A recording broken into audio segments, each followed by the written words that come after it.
Olá, bem-vindos ao CIT 2023.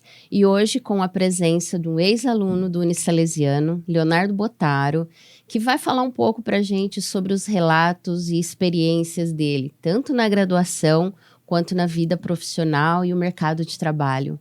Leonardo, muito bem-vindo e obrigada pela sua presença. Imagina, é um prazer estar aqui com vocês. Ótimo. De volta a casa depois de tantos anos. Bacana. Eu é que estou lisonjeada com a sua presença. Muito Obrigado. Bom, viu?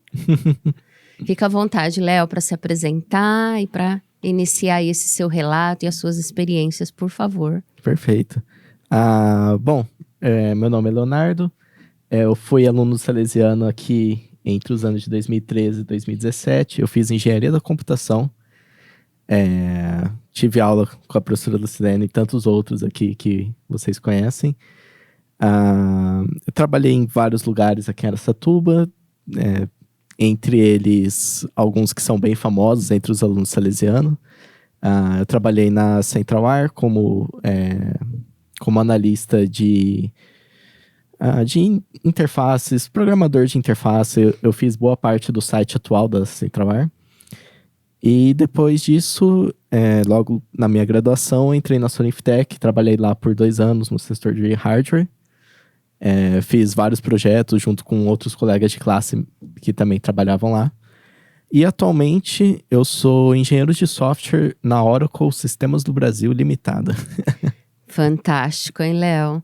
Léo, como é que foi essa sua experiência de graduação aqui? E o que efetivamente, para que os nossos alunos também se sintam aí, né, mais motivados, né? Uhum. Porque com isso a gente entende que é possível, né? Porque às vezes as pessoas não entendem muito bem, né? Então, como é que foi essa sua experiência da graduação do Salesiano para trabalhar numa empresa, uma multinacional, que é a Oracle, e hoje como engenheiro de software sênior, né? Uhum. Hoje você está como sênior lá, Exatamente. né? Como é que foi isso? Conta pra gente. Foi uma experiência, sinceramente, muito gratificante para mim, né? Eu sou da casa salesiano desde do pré, então, ensino médio, até a faculdade eu sou da casa do salesiano. E sempre me senti muito acomodado aqui, muito em casa, né? E assim, eu diria que o salesiano foi uma base fundamental para minha formação, para minha formação profissional, né? E para onde eu cheguei até hoje. Várias aulas, várias matérias que eu tive aqui, eu vejo a gente usando isso na prática, eu vejo ensinamentos que eu tive no 3º, no 4º ano, que é quando a gente começa a pegar mais pesado. Lá da base, né? Lá da base. E são fundamentos que eu uso até hoje no meu emprego. E coisas que eu...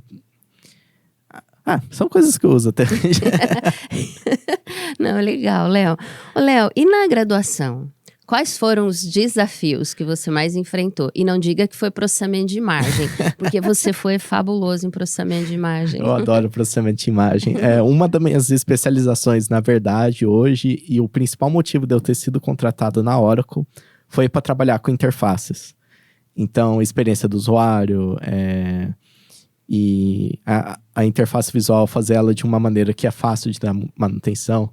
Então, assim, eu adorei a matéria de processamento de imagens. Na verdade, até hoje, a parte do trabalho, eu continuo trabalhando com isso, eu continuo mexendo com processamento de imagens. Fantástico. Além disso, agrega aí o IHC, né? Porque aí tem toda essa questão mesmo de usabilidade, né? Então, não é só a imagem em si, mas também toda a técnica envolvida ali para a construção, né? Dessas interfaces amigáveis, né? Com e usabilidade, certeza. Né? Fantástico, Léo.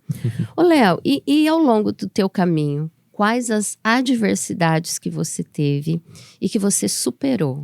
A principal delas foi aprender a controlar o tempo. Eu não sei se vocês sabem, mas eu sou um viajante no tempo. Não, tô brincando. Foi aprender a gerenciar o tempo de estudo com o tempo de trabalho, né? Eu fazia faculdade à noite, então durante o dia eu trabalhava, dava 6 horas, eu vinha correndo para a faculdade, chegava em casa, dormia e começava o dia de novo. Então, eu tive que aprender a ser muito estrito com o meu tempo. Horário de trabalho, horário de trabalho, horário de estudar, horário de estudar. E essa foi a maior dificuldade que eu tive durante o tempo da faculdade, foi gerenciar os dois. Mas eu posso dizer que valeu muito a pena, porque hoje eu consigo fazer isso.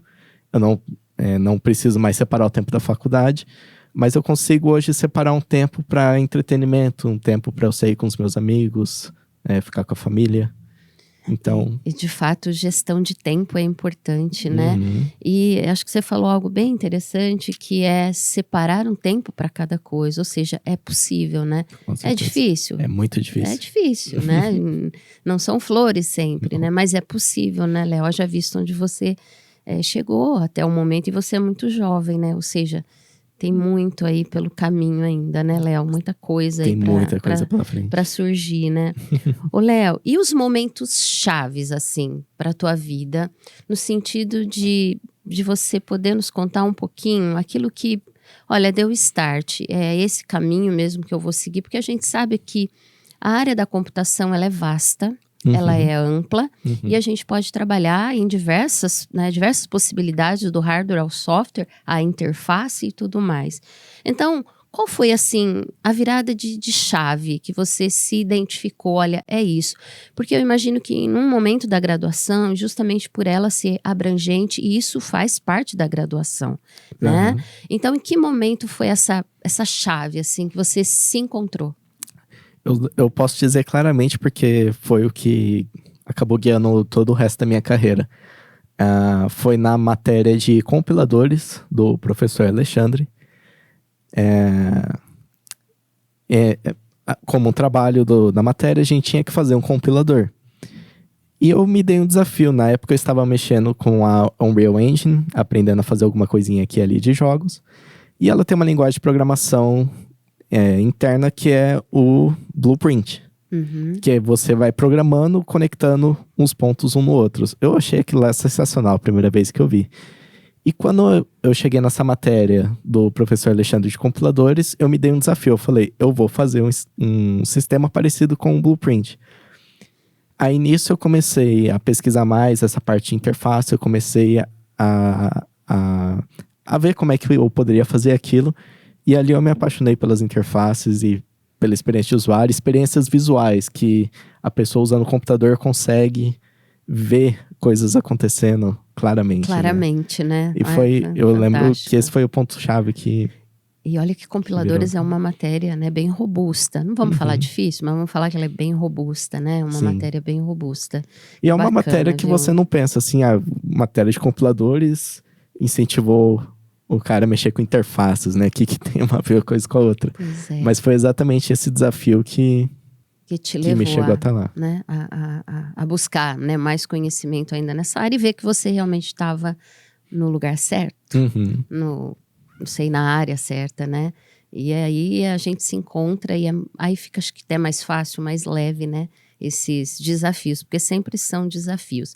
E falando em desafio, como você se mantém adaptável ao mercado? Essa é uma questão bem complicada. E, na verdade, como é que eu posso falar? É uma coisa que não para. A gente nunca para de estudar, né? Então, como eu falei no comecinho, fora do trabalho eu tenho meus projetos que eu tô fazendo. Recentemente, eu fiz um simulador de câmera. Então, na hora que você ajusta os parâmetros da câmera, qual que é o efeito que isso tem na imagem? Eu peguei isso num final de semana para fazer... Fiz todo o projeto, ele está disponível gratuitamente no meu GitHub, github.com/LeoCB. Tá lá o simulador de câmera. E assim, a gente não para de pesquisar coisas novas, né? A minha dica para quem quer se manter atualizado veja o que o mercado está pedindo, o que está surgindo, porque independente se você vai trabalhar com isso ou não, você tem que pelo menos saber o que é, para você poder dar uma opinião informada dentro do seu trabalho, né? Sim. Então, você tem que sempre se manter informado. Eu não sei o que é isso. Faz um projetinho de um final de semana, de uma semana, para você aprender o que é aquilo e você conhecer. E o recurso que eu uso para aprender tudo isso, normalmente, mais vezes do que nunca, é o YouTube. Então, eu pesquiso um tutorial do YouTube, alguma coisinha aqui e ali. Às vezes, um site que tem uma documentação melhor, talvez. Mas geralmente eu aprendo por vídeos, que é assim que eu sempre aprendi na faculdade. Bem autodidata também, né, Léo? Ô, Léo, E assim, uma pergunta bem relacionada assim a trabalho. Uhum. Quem é o Leonardo dentro do macrosistema, eu imagino, um macrosistema que é a Oracle? Então vamos lá, eu sou um engenheiro de software nível 3, a gente chama internamente, a gente não tem júnior, pleno, sênior, a gente tem níveis, então nível 1, 2, 3, se eu não me engano vai até o 4, a partir daí você vira arquiteto de software. Então eu sou engenheiro de software nível 3, o que a gente chamaria de sênior aqui fora. Uhum. Eu trabalho numa equipe de atualmente 7 desenvolvedores, a gente tem algumas vagas que ainda não estão abertas para contratação, mas em Escuta aí, breve. gente, alerta. Em breve, talvez, assim que a Oracle liberar, a gente vai estar contratando para essas vagas. Mas nós somos uma equipe em 7 pessoas, 7 desenvolvedores, mais 2 analistas de teste, que também vai ter vaga mais para frente. Ó, alerta, gente. E eu faço parte de uma pequena equipe que a gente cuida do sistema de integração fiscal do sistema de hotéis da Oracle, que é chamado de Opera. Então, a nossa equipe faz integrações com mais de 210 países, se eu não me engano. Uau. Praticamente todos os países do mundo. Fantástico. Então, é um sistema bem robusto, né? Ele não pode apresentar nenhuma falha em momento nenhum. Então, ele tem vários mecanismos para se manter funcionando o tempo todo. E nessa pequena equipe de 7 pessoas, existe... Faz parte, o alarme acontece. Deu um problema. A nossa equipe de 7 pessoas faz parte de podemos chamar de um mega grupo de equipes. No sistema Opera, nós temos um total de 23 equipes de desenvolvimento. Ô, Léo, você falou uma questão aí que eu achei bem interessante, que é integração. Você falou que você trabalha numa equipe de 7 pessoas, mas vocês fazem integração. Sim. Isso significa que esse sistema é muito macro. Uhum. E nesse macro sistema, quantas pessoas trabalham, Léo? São um total de 360 desenvolvedores. Entre desenvolvedores e testes, 360. É uma cidade do interior? Se você contar as famílias deles, né? Sim, dá mais de 1000 pessoas, que é maior que muita cidade do interior. É gigante. É muito grande. Gigante. E em termos de desenvolvimento, com o que você está trabalhando atualmente? A minha equipe especificamente, como a gente trabalha com integrações, a gente decidiu usar o C#, por ele ser mais fácil de fazer as integrações que a gente precisa. Mas o sistema principal, que é o Opera, ele é feito inteiramente em Java, com algumas integrações aqui ali, ferramentas internas nossas. Mas a minha equipe trabalha com C#. Isso que é interessante, até para a gente entender o que se usa, o que se programa, né, por aí, não é mundo afora, digamos assim. Então, por mais que tenha lá o C#, o Java ainda aparece, né? Com certeza. O Java é gigantesco lá na Oracle. O Java ainda aparece, né? Agora, assim, como que você colocaria de uma forma, assim, mais simples possível, né? Para quem está começando, né? De fato, poder alcançar algo dessa natureza, né? Uhum. Porque a gente sabe que todos os empregos são louváveis. Todos são louváveis, né? Mas a gente entende a magnitude das empresas e dos locais onde você pode trabalhar, né? Uhum. Então, o que você, né, diria para alguém que está começando e que, olha, é possível, né? Uhum. Eu tenho 2 dicas. A primeira é a experiência. Então, uma das coisas principais que eu percebo que o mercado de trabalho mais vê nos candidatos é o tempo de experiência deles e o conhecimento deles. Então, por exemplo, eu comecei trabalhando, meu primeiro emprego de programação foi numa empresa chamada WTC Brasil, aqui da cidade. Eles eram especializados em desenvolvimento de sites, e eu fazia um estágio não remunerado lá. Então, eu ia lá, ficava lá de manhã até a metade da tarde, e eu não recebia nada por isso. Mas eu estava lá porque eu queria ter experiência. Uhum. Né?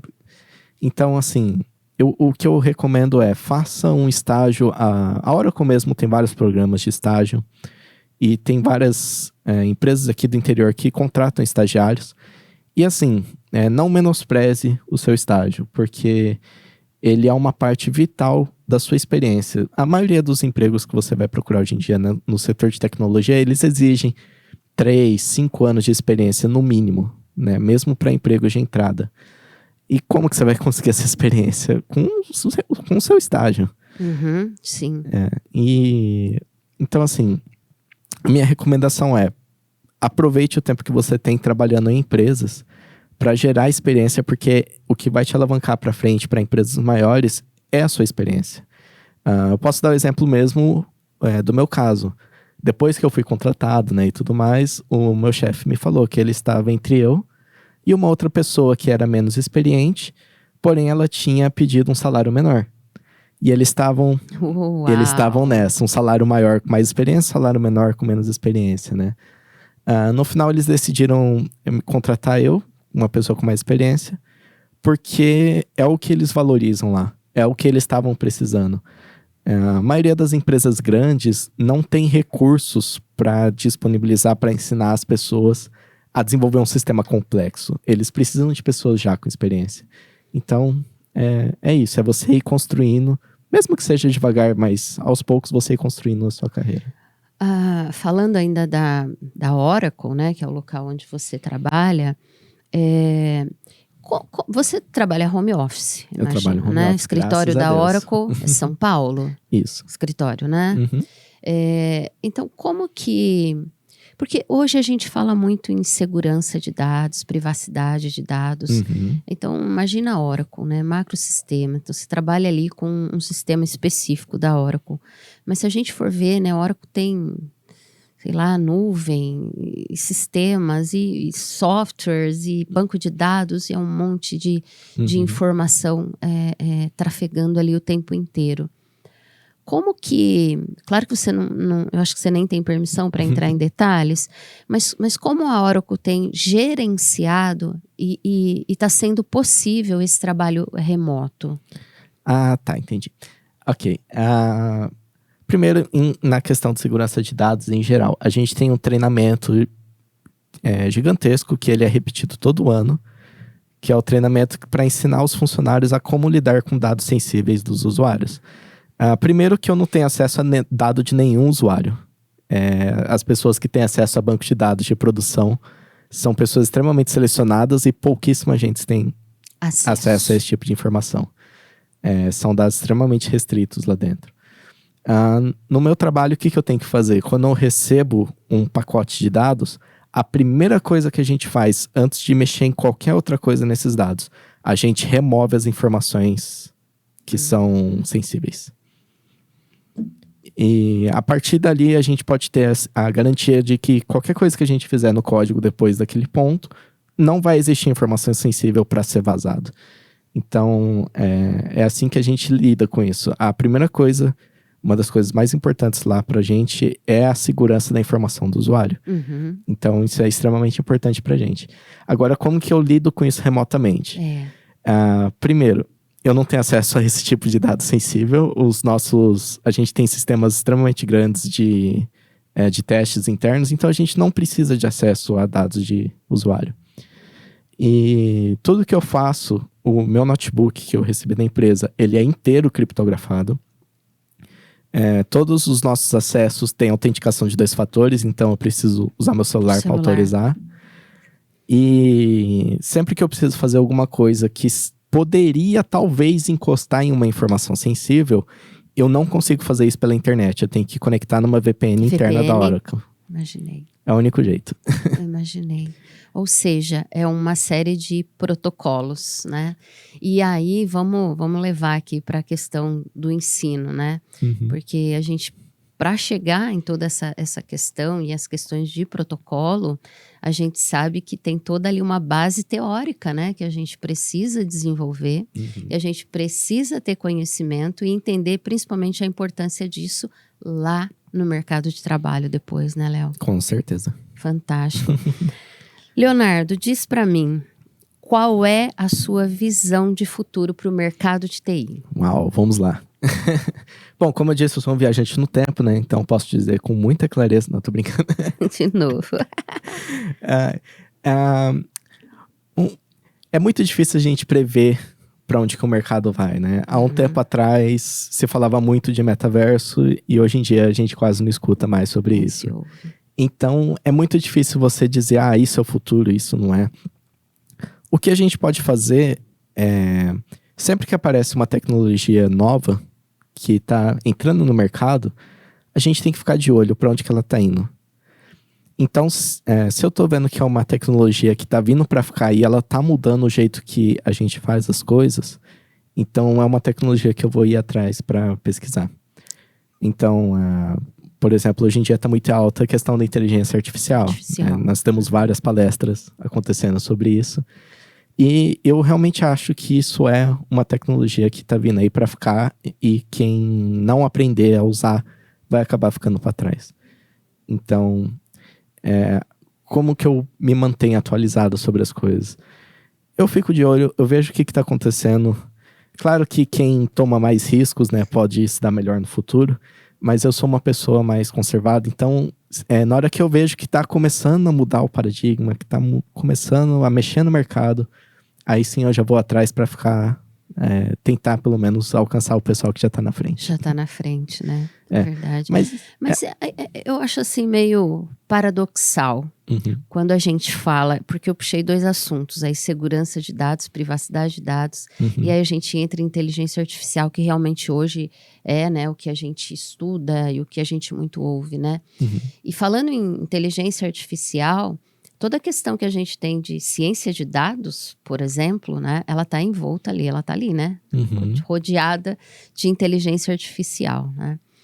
E aí, por isso que eu falo que eu acho meio paradoxal, uma vez que você leva, assim, tanto conhecimento a partir da análise de dados, a partir do uso, né, desses algoritmos de inteligência, né? E você tem que ter a segurança de dados.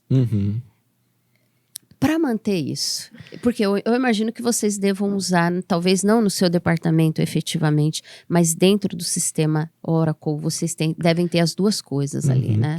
A gente tem equipes que são especializadas em inteligência artificial lá dentro.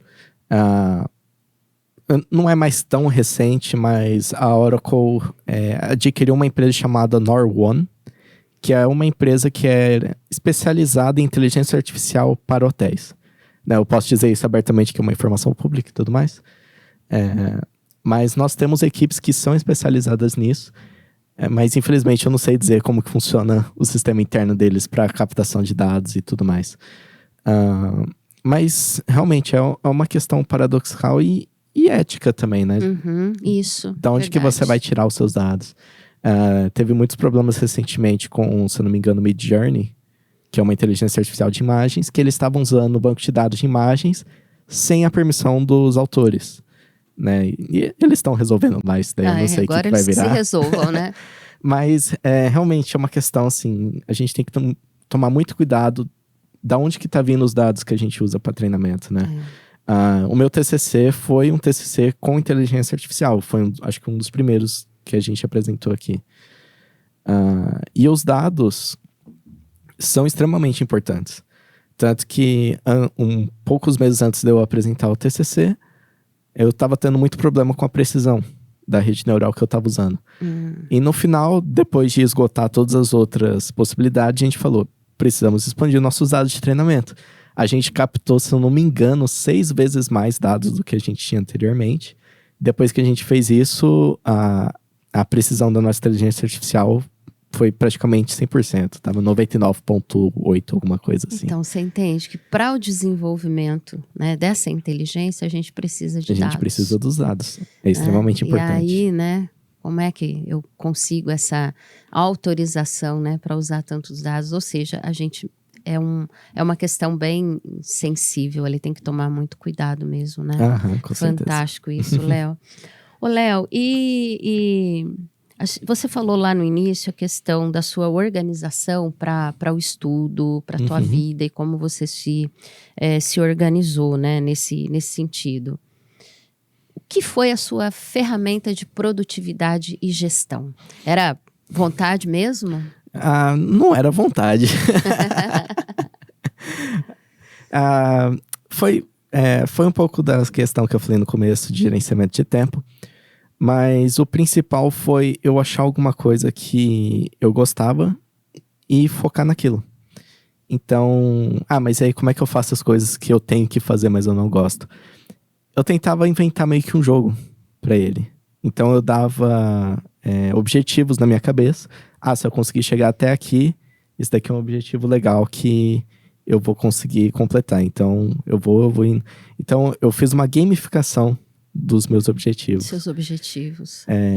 E uma ferramenta de produtividade muito boa que eu tô usando atualmente, que é para manter meus pensamentos em ordem e manter as anotações em ordem, é uma ferramenta que chama Obsidian.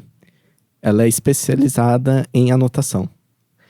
E, sinceramente, no começo eu tava meio assim, porque eu não trabalho com papel, eu não mexo com papel faz anos. Mas eu nunca gostei de nenhum aplicativo de anotação, nem do celular, nem pro computador. E, recentemente, eu tentei usar esse Obsidian, eu uso lá na Oracle para as minhas anotações internas, e agora eu tô usando pra minha vida pessoal também. É muito bom, recomendo pra todo mundo. E assim você consegue se organizar, né? Muito, Desde sempre. muito Acho bom. que, de novo, né? Gestão de tempo é importante, né? Uhum. E qual é a dica de ouro para a meninada, para os nossos alunos e todas as pessoas que tiverem aí a oportunidade de te ouvir, Léo? Nunca para de estudar, sempre aprenda coisa nova. Essa é a minha dica pra todo mundo. Sempre que o pessoal pergunta pra mim, como é que você sabe sobre isso? Eu vejo notícias, eu aprendo, eu vejo muito vídeo no YouTube de programação, então uma coisa que também é essencial é o inglês, né? Lá na Oracle, Bem lembrados. um dos pontos para você ser contratado é você saber inglês, porque você vai lidar com mais de 130 mil funcionários no mundo. Então, como é que a gente faz isso? A gente fala inglês. Fala inglês. Então, isso é essencial. E não só para o emprego, mas também para você conseguir estudar. A maioria das documentações, a maioria dos vídeos, os tutoriais de qualidade que você vai encontrar pela internet, eles estão todos escritos em inglês. Eles são falados em inglês. Então, as minhas 2 dicas nunca pare de estudar, sempre aprenda coisa nova. Olha aí. E aprenda inglês. É essencial. Pra quem tava fugindo, né? Não tem jeito. E depois computação não tem outro caminho, a não ser estudar mesmo, né? A gente tá sempre estudando coisa nova o tempo todo, né? Uma dica que eu sempre dou pro pessoal faz um projeto, né? Que nem eu falei lá no começo, pega um projetinho pra fazer. Pode ser uma coisa simples. As dicas, pessoal, anota. Um dos primeiros projetos que eu fiz foi um aplicativo para mandar recado no telão, né? Lá na minha igreja eu sou bem envolvido com o pessoal da mídia e precisava chamar as mães das crianças do berçário. Eu fiz um aplicativo que a pessoa entra lá no celular, digita o recado e aí chama a mãe da criança que tá lá chorando no berçário, tadinha. Eu fiz isso acho que foi uma semana. Eu pegava umas 2 horinhas por dia e fazia. Isso me ensinou a trabalhar com redes, isso me ensinou a trabalhar com aplicativos, comunicação por WebSocket, me ensinou umas interfaces diferentes do Windows, que não tem borda, essas coisas.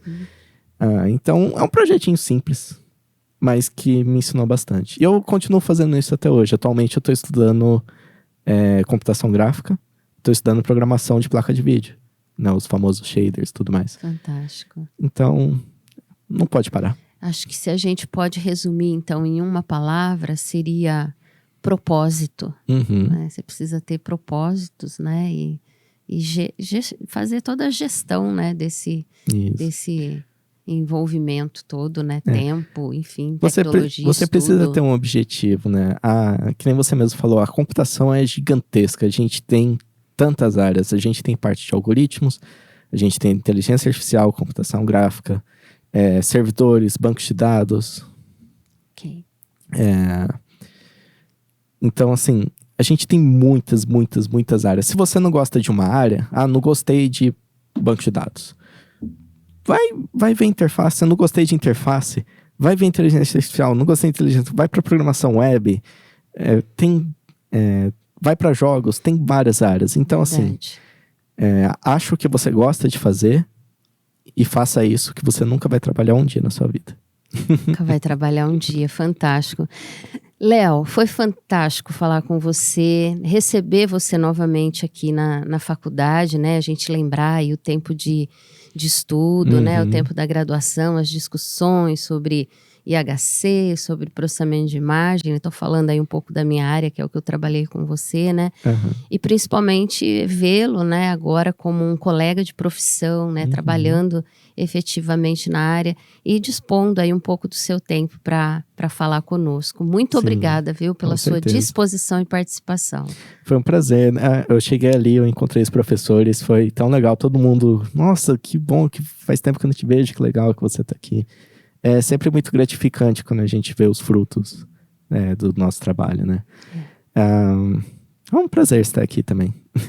Muito obrigada, Léo. Obrigado. Pessoal, aproveitem as dicas do Leonardo, né? E principalmente essa questão do estudo, né? Do tempo, gerenciamento e gestão do tempo. Muito obrigado a todos. Até mais.